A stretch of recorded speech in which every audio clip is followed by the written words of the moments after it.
ഞാൻ Robin Mathew. ഷെക്കേന world ടുഡേയിലേക്ക് ഏവർക്കും സ്വാഗതം.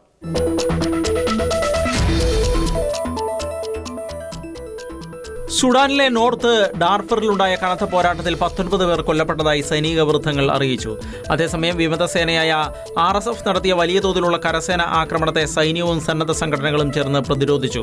പിൻവാങ്ങുന്നതിനിടെ വിമതർ ജനവാസ മേഖലകളിൽ നടത്തിയ വെടിവെപ്പിലും തട്ടിക്കൊണ്ടുപോകലിലുമാണ് നിരപരാധികൾക്ക് ജീവൻ നഷ്ടമായത്. മറ്റൊരു സംഭവത്തിൽ സൗത്ത് കൊർദോഫാനിലെ ഒരു കമ്പോളത്തിന് നേരെയുണ്ടായ ഡ്രോൺ ആക്രമണത്തിൽ 5 പേർ കൂടി കൊല്ലപ്പെട്ടു. സാധാരണക്കാരെ നേരിട്ട് ലക്ഷ്യം വെച്ചുള്ള ഇത്തരം അതിക്രമങ്ങൾ അന്താരാഷ്ട്ര നിയമങ്ങളുടെ ലംഘനമാണ് എന്ന് ഡോക്ടർമാരുടെ കൂട്ടായ്മ ചൂണ്ടിക്കാട്ടി. പരിക്കേറ്റവർക്ക് മതിയായ ചികിത്സ ഉറപ്പാക്കാൻ ശ്രമം നടക്കുന്നുണ്ടെങ്കിലും പ്രദേശത്തെ സുരക്ഷാ സാഹചര്യം അതിന് വലിയ വെല്ലുവിളിയാണ് ഉയർത്തുന്നത്. രാജ്യത്തെ 18 സംസ്ഥാനങ്ങളിൽ ഭൂരിഭാഗവും ഇപ്പോൾ സൈന്യത്തിന്റെ നിയന്ത്രണത്തിലാണ്. എങ്കിലും ചില മേഖലകളിൽ വിമതർ ഇപ്പോഴും ശക്തമായ സ്വാധീനം തുടരുന്നുണ്ട്. 2023 ഏപ്രിൽ തുടങ്ങിയ ഈ ആഭ്യന്തര യുദ്ധം മൂലം ഇതുവരെ ആയിരക്കണക്കിന് ആളുകൾ കൊല്ലപ്പെടുകയും ലക്ഷക്കണക്കിന് പേർക്ക് വീടുകൾ നഷ്ടമാവുകയും ചെയ്തതായാണ് റിപ്പോർട്ടുകൾ.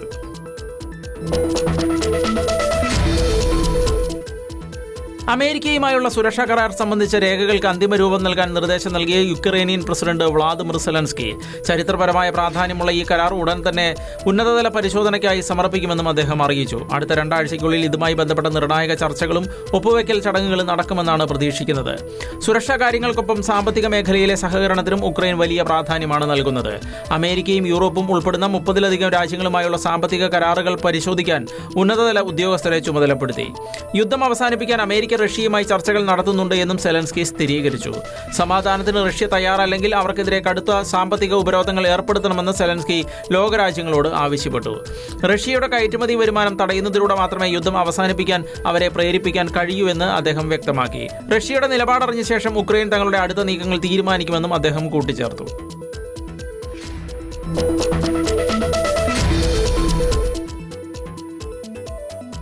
2025 ഉക്രൈനിൽ കൊല്ലപ്പെട്ടവരുടെ എണ്ണം കഴിഞ്ഞ വർഷത്തെ അപേക്ഷിച്ച് വലിയ തോതിൽ വർദ്ധിച്ചതായി ഐക്യരാഷ്ട്രസഭ റിപ്പോർട്ട് ചെയ്യുന്നു. റഷ്യ ദീർഘദൂര പരിധിയിലുള്ള ആയുധങ്ങൾ ഉപയോഗിച്ച് ആക്രമണം ശക്തമാക്കിയതാണ് മരണസംഖ്യ ഉയരാൻ കാരണമായത് എന്ന് മനുഷ്യാവകാശ സംഘടനകൾ വ്യക്തമാക്കി. കഴിഞ്ഞ ഒരു വർഷത്തിനിടെ 2000-ലധികം പേർ കൊല്ലപ്പെടുകയും 10,000-ലധികം ആളുകൾക്ക് പരിക്കേറ്റുകയും ചെയ്തതായാണ് റിപ്പോർട്ടുകൾ. അതേസമയം യുദ്ധം അവസാനിപ്പിക്കാനുള്ള സമാധാന ചർച്ചകൾ പരാജയപ്പെട്ടത് സ്ഥിതിഗതികൾ കൂടുതൽ വഷളാക്കുകയാണ്. ഉക്രൈനിൽ വിദേശ സൈന്യത്തെ വിന്യസിക്കാനുള്ള നിർദ്ദേശങ്ങൾ റഷ്യ കഴിഞ്ഞ ആഴ്ച തള്ളിയിരുന്നു. മുൻനിര പോരാട്ടം കടുക്കുന്നതിനൊപ്പം ജനവാസ മേഖലകളിൽ നടക്കുന്ന ആക്രമണങ്ങൾ ജനങ്ങളെ വലിയ തോതിൽ ബാധിച്ചിരിക്കുകയാണ്. റഷ്യയുടെ നിയന്ത്രണത്തിലുള്ള പ്രദേശങ്ങളിൽ നിന്നുള്ള കൃത്യമായ വിവരങ്ങൾ ലഭിക്കാത്തതിനാൽ യഥാർത്ഥ മരണസംഖ്യ ഇനിയും കൂടുതലാകാൻ സാധ്യതയുണ്ട് എന്നാണ് ഐക്യരാഷ്ട്രസഭയുടെ നിലപാട്. മരിയോപോൾ പോലെയുള്ള നഗരങ്ങളിൽ ആയിരക്കണക്കിന് ആളുകൾ കൊല്ലപ്പെട്ടതായി സംശയിക്കുന്നുണ്ട് എങ്കിലും അവ സ്ഥിരീകരിക്കാൻ സാധിച്ചിട്ടില്ല. 2022 യുദ്ധം തുടങ്ങിയതിനു ശേഷമുള്ള ഏറ്റവും ഭയാനകമായ സാഹചര്യത്തിലൂടെയാണ് രാജ്യം കടന്നുപോകുന്നത് എന്നാണ് റിപ്പോർട്ടുകൾ.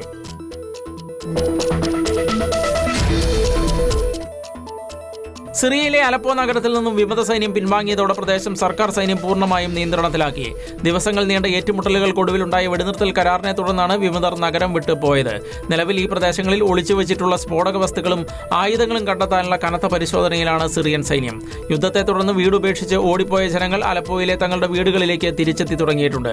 പല വീടുകളും കെട്ടിടങ്ങളും തകർന്ന നിലയിലാണ് എങ്കിലും അവ നന്നാക്കി താമസം തുടങ്ങാനുള്ള ശ്രമത്തിലാണ് ജനങ്ങൾ. എന്നാൽ സുരക്ഷാ പരിശോധനകൾ പൂർത്തിയാകാത്ത ചില ഇടങ്ങളിൽ ജനങ്ങൾക്ക് പ്രവേശനം നൽകിയിട്ടില്ല.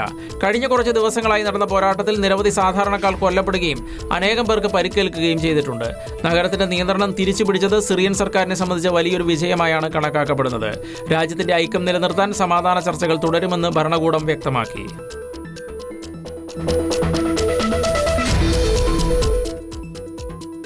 വെനസ്വേലൻ പ്രതിപക്ഷ നേതാവും സമാധാനത്തിനുള്ള നോബൽ സമ്മാന ജേതാവുമായ മരിയ കൊറീന മച്ചാഡോയുമായി പ്രസിഡന്റ് ഡൊണാൾഡ് ട്രംപ് വ്യാഴാഴ്ച കൂടിക്കാഴ്ച നടത്തുമെന്ന് വൈറ്റ് ഹൌസ് സ്ഥിരീകരിച്ചു. വെനസ്വേലൻ പ്രസിഡന്റ് നിക്കോളാസ് മഡുറോയെ US സൈന്യം കാരക്കാസിൽ പിടികൂടിയതിന് ഏതാനും ആഴ്ചകൾക്ക് ശേഷമാണ് ഈ സന്ദർശനം. മഡുറോയുടെ തട്ടിക്കൊണ്ടുപോകലിന് ശേഷം മച്ചാഡോയെ പുതിയ നേതാവായി അംഗീകരിക്കാൻ ട്രംപ് വിസമ്മതിച്ചിരുന്നു. അവർ നേതാവാകുന്നത് വളരെ ബുദ്ധിമുട്ടായിരിക്കുമെന്ന് താൻ കരുതുന്നു എന്ന് മച്ചാഡോയെക്കുറിച്ച് ട്രംപ് പറഞ്ഞിരുന്നു. രാജ്യത്തിനുള്ളിൽ അവർക്ക് പിന്തുണയോ ബഹുമാനമോ ഇല്ല. അവർ വളരെ നല്ല സ്ത്രീയാണ്, പക്ഷേ അവർക്ക് ബഹുമാനമില്ല എന്നായിരുന്നു ട്രംപ് പറഞ്ഞത്. എന്നാൽ വെനസ്വേലയിൽ ഇടക്കാല പ്രസിഡന്റായി അധികാരമേറ്റ ഡെൽസി റോഡ്രിഗസുമായി ട്രംപ് മികച്ച ബന്ധം പുലർത്തുന്നതായാണ് റിപ്പോർട്ടുകൾ.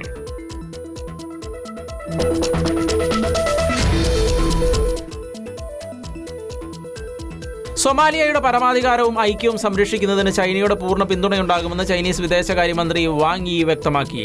സൊമാലിയൻ വിദേശകാര്യമന്ത്രിയുമായി ഞായറാഴ്ച നടത്തിയ ഫോൺ സംഭാഷണത്തിലാണ് അദ്ദേഹം ഈ നിലപാട് അറിയിച്ചത്. സൊമാലിയയിൽ നിന്ന് വിട്ടുപോയ ചില മേഖലകൾ തായ്വാനുമായി ചേർന്ന് സ്വതന്ത്രമാകാൻ നടത്തുന്ന ശ്രമങ്ങളെ ചൈന എതിർക്കുന്നതായും അദ്ദേഹം പറഞ്ഞു. വിദേശകാര്യമന്ത്രിയുടെ ആഫ്രിക്കൻ പര്യടനത്തിന്റെ ഭാഗമായി സൊമാലിയ സന്ദർശിക്കാൻ നേരത്തെ തീരുമാനിച്ചിരുന്നു. എന്നാൽ സമയക്രമത്തിലെ ചില മാറ്റങ്ങൾ കാരണം ഈ സന്ദർശനം താൽക്കാലികമായി മാറ്റിവെച്ചതായി ചൈനീസ് എംബസി അറിയിച്ചു. പകരം എത്യോപ്യ, ടാൻസാനിയ തുടങ്ങിയ രാജ്യങ്ങളിലാണ് അദ്ദേഹം ഇപ്പോൾ പര്യടനം നടത്തുന്നത്. അതേസമയം സൊമാലിയയും ചൈനയും തമ്മിലുള്ള ദീർഘകാല സൗഹൃദം വരും ദിവസങ്ങളിൽ കൂടുതൽ ശക്തമാക്കുമെന്ന് ഇരു രാജ്യങ്ങളും വ്യക്തമാക്കി. രാജ്യത്തിന്റെ വികസന കാര്യത്തിൽ ചൈന നൽകുന്ന സഹായങ്ങൾക്ക് സൊമാലിയ നന്ദി അറിയിച്ചു. ആഫ്രിക്കൻ രാജ്യങ്ങളുമായുള്ള ബന്ധം മെച്ചപ്പെടുത്തുന്നതിന്റെ ഭാഗമായാണ് ചൈനീസ് മന്ത്രിയുടെ ഈ സന്ദർശനം നടക്കുന്നത്.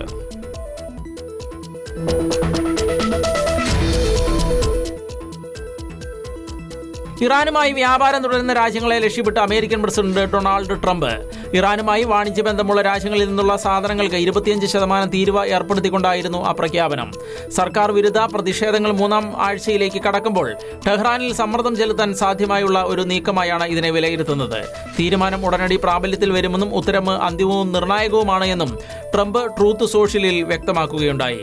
ഇസ്ലാമിക് റിപ്പബ്ലിക് ഓഫ് ഇറാനുമായി വ്യാപാരം നടത്തുന്ന ഏതൊരു രാജ്യവും അമേരിക്കയുമായി നടത്തുന്ന എല്ലാ ബിസിനസ്സുകൾക്കും 25% തീരുവ നൽകേണ്ടി വരും. ഇത് ഉടൻ പ്രാബല്യത്തിൽ വരും. ഈ ഉത്തരവ് അന്തിമവും നിർണായകവുമാണ്. ഈ വിഷയത്തിൽ നിങ്ങൾ ശ്രദ്ധ ചെലുത്തിയതിന് നന്ദി എന്നും ട്രംപ് പോസ്റ്റിൽ പറയുന്നു.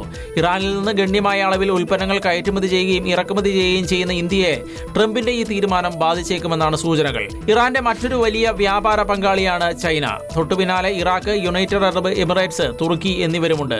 ഇവരെയെല്ലാം ഈ പ്രഖ്യാപനം ബാധിച്ചേക്കുമെന്നാണ് സൂചന.